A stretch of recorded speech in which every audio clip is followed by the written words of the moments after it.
Yo, what is going on, everybody? Thank you so much for clicking on this video. I hope your week 3 went well. Pretty crazy week, honestly. Today, we're going to be going over my top waiver wire pickups heading into week 4. Honestly, another pretty good week, I think. These early weeks are normally the best weeks for waiver wire pickups because we actually get to see what people's roles are in the offense, and we don't know that for sure heading into the year. We're also able to see what rookies are legit and which ones aren't. After about the first 4 weeks, it's pretty much just injury pickups after that. Right now, we're actually picking up people who are relevant in their offense and rookies who are breaking out and becoming a part of their offense. Now, before we get into these pickups, just make sure you drop a like on this video. It really helps me out a ton. If you got any questions about guys I don't mention or people you want to drop, just leave them down below in the comments. And if you've been here before, just make sure you subscribe to the video. I got a bunch of content like this coming out all year. Now let's get into these waiver wire pickups.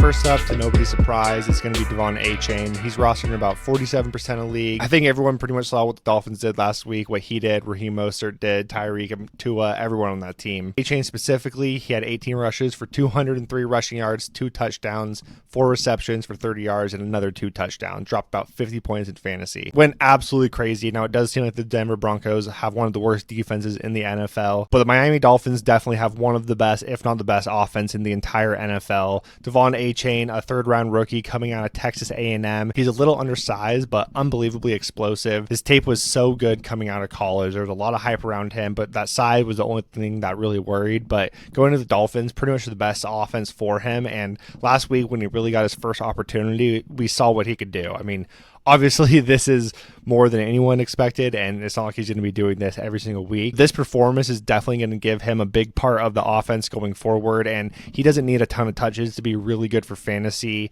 Raheem's still going to be the lead back there. Jeff Wilson also will be coming off the IR around week 5, but historically, Raheem and Jeff Wilson have both got injured over and over again, so there'll be a great chance for A-Chain to have a role in this offense, and it should only increase as the year goes on, so it's definitely somebody who I want to pick up if he is on your waiver wire, and somebody I'd be willing to blow a ton of fab on. Now, next up, somebody who's probably rostered, but you should definitely go and check because he was actually rostered in less percent of leagues than I thought, but it's going to be Zach Charbonnet. He's rostered in about 60% of leagues, and we saw him get his first real opportunity this past week. He's still going to be the clear backup to Kenneth Walker, but if Kenneth Walker does go down, Zach Charbonnet has a real chance of being like a league-winning type of pickup. This is a really good offense that loves to run the ball a ton, and we saw how good Zach Charbonnet can be. He was drafted in the second round this past year. I loved him coming out of college. I wish he went somewhere where he could have gotten the opportunity to be a real starter because I think he has 3-down workhorse potential. But if Kenneth Walker does go down, I think Zach Charbonnet could be a running back 1. So if he is on your waiver wire, definitely go pick him up. He's not on the waiver wire in any of my leagues, but I have seen some other people that have him on waiver wire, so definitely go and pick him up if he is there. After him, another person who was highly picked up last week, but also you need to go check to see if he's on your waiver wire still, it's going to be Tank Dell, rostered in about 48% of leagues. Also, these percentages of leagues that people are rostered in, it's going off a sleeper. That's where all of this stuff is coming from, so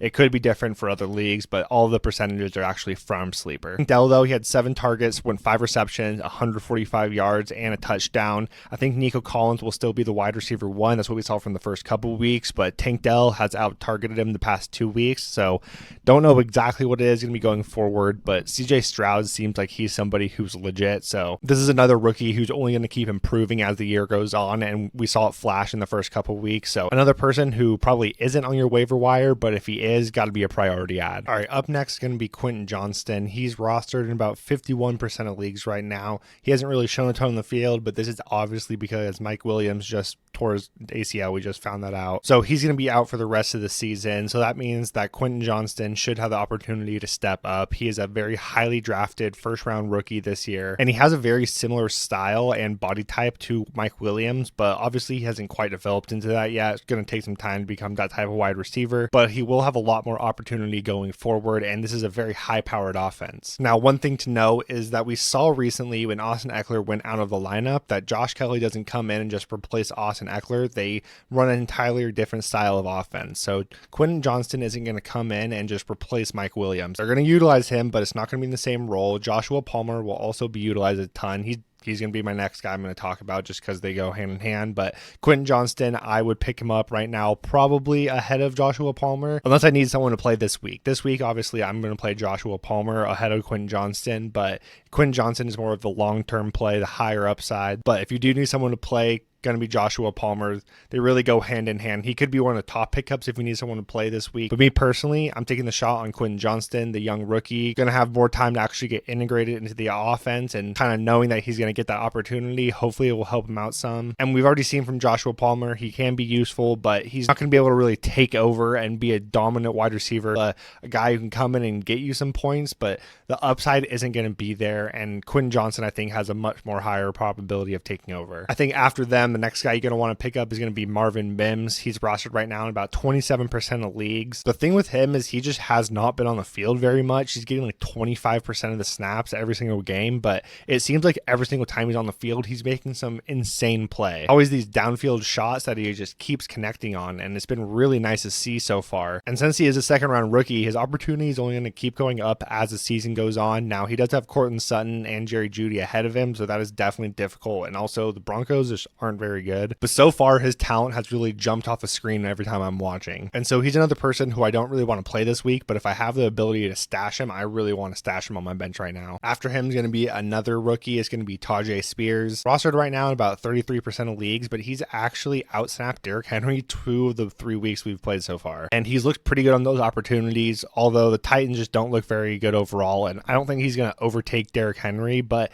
it does seem like he has some type of weekly flex value. And if his offense can kind of figure it out, that he can definitely be better in it because he's getting rushing work and receiving work. But mostly, if Derrick Henry goes down, then I think that Tajae Spears is going to be a workhorse running back in this offense. So that's going to be something that you definitely want on your team. And if Derrick Henry ever does go down, Tajae Spears will be the absolute, no doubt, #1 pickup on a league. So you want to get ahead of that now, but not somebody who you can really start this week going forward. If you do need somebody to start this week, the next guy I think is a pretty good option. It's going to be Romeo Dobbs, who is rostered right now in about 52% of leagues. He had 12 targets this past week, which is awesome to see against a tough defense too in the New Orleans Saints, and also he had 73 yards in those and a touchdown. Now, Christian Watson still hasn't played yet this year, so there definitely is that worry of him coming back. Also, Aaron Jones wasn't there, so that is some target volume, obviously, that's going to go away from him. But I think there's a good chance that Romeo Dobbs continues to be the wide receiver 1 in this offense, at least in terms of sheer volume. Now, I think Christian Watson can be more valuable for fantasy because he can have those massive touchdowns. I think Romeo Dobbs can be a solid flex play every single week going forward that you can always take your shot on. The next guy is another guy who is pretty highly rostered, but definitely should go check. It's going to be Roshan Johnson, who's rostered in about 59% of leagues. He's been increasing his snaps every single week and has looked pretty good so far in what is a very, very bad offense. He was also the lead running back to come out this week on the offense, so it could be a little bit of signs that he might be starting to take over for Khalil Herbert. Definitely seems like a better pass catcher than him, and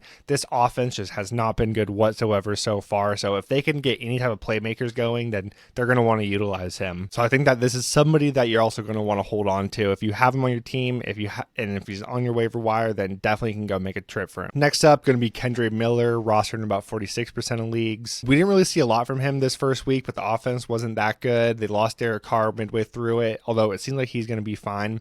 Also, Kamara is coming back, so that's obviously going to be a massive hit for him. But Jamal Williams is now on the IR, and I think that he's going to take over more and more work from Tony Jones. They always use multiple running backs in this offense. And even last year when Kamara was playing, he didn't look like quite the same guy. So I think Kendry Miller is going to have a good opportunity going forward to take over more and more work and should only continue to get better and better as the year goes on. After him is another guy you can start this week, although he is pretty highly rostered, but I actually do have him on a couple waiver wire in my leagues, which is pretty surprising. It's going to be Adam Thielen, though, who's rostered in about 58% of leagues, and he's actually been really good so far. He's like the wide receiver 7 on the year and absolutely balled out this past week. And it's not really a coincidence this past week that he did better. They had Andy Dalton. A lot of times with these rookie quarterbacks, when the backups do come in, they tend to do better for the fantasy options. And so if Andy Dalton starts again this upcoming week, then it's going to be another good week for Adam Thielen, and you could definitely start him if he's on your waiver wire, although I don't know how interesting he is going to be for the entire season. But if you need someone in your lineup right now, definitely a great option if he's out there. Next up is a guy who is not rostered at all, really, but it's going to be Josh Downs. He's rostered in about 12% of leagues. Every single week so far, his snaps and production has gone up, and this past week he had 12 targets from Gardner Minshew. Now, Now, this isn't going to sustain because Anthony Richardson will be coming back, but we even saw 7 targets with Anthony Richardson, so it's not something that I'm too worried about completely going away, but I don't think he really ever has the possibility of taking over Michael Pittman, at least not this year or anything. But in a PPR league, he could keep getting a bunch of targets, a bunch of receptions, and that could be really helpful for your team if you needed someone to flex. Now, these last couple of guys are a little bit tougher to really know what's going on, but they all had pretty good weeks, so definitely want to at least take notice of it. But it's going to be hard to actually predict when they're going to be able to be played and when not. But first up is going to be Jerick McKinnon. He's rostered in about 54% of the leagues. He only plays about 30 snaps every single week. He always gets a decent chance at scoring because he's on the Chiefs offense and he likes to catch the ball so much, but he scored 2 touchdowns this past week, although he only had 5 touches. But kind of have that opportunity with him every single week. You never know exactly what you're going to get, but definitely should at least take notice. But it doesn't really seem like there's going to be any lead running back here all year. After him is going to be DJ Chark.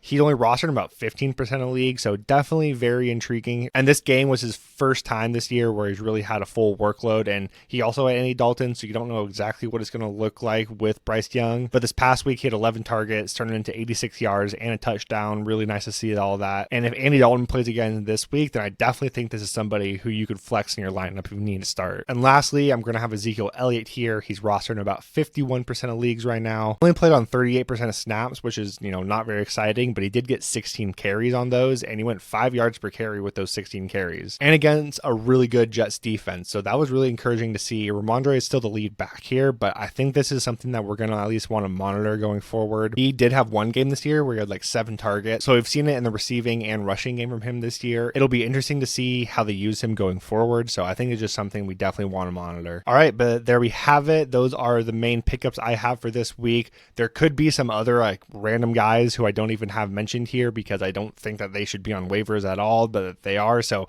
if you have anyone like that in your league, just let me know down below in the comments and I'll let you know what you can do. I also didn't really mention any quarterbacks or tight ends. There are some decent guys out there. Like if for some reason Sam Laporte is out there, he should be your number 1 pickup because he could be a top 5 tight end going forward. Luke Musgrave, good option out there. At quarterback, honestly, CJ Stroud is interesting. If Kirk Cousins is for some reason on your waiver wire still, 100% go get him. He could be another stud this year going forward. Honestly, CJ Stroud is kind of interesting now. Jordan Love, kind of interesting. But I think most of those scenarios, just honestly ask me, I think it's a lot easier to go situation by situation for those. But yeah, here's everybody I mentioned in my waiver wire pickups. My weekly ranking should start coming out on Wednesday, so make sure you subscribe for that. Stay tuned. If there's any other content you guys want to see besides rankings this week, just let me know down below and I'll try to get to it. But if not, then I'll see you guys in the next one. All right, later.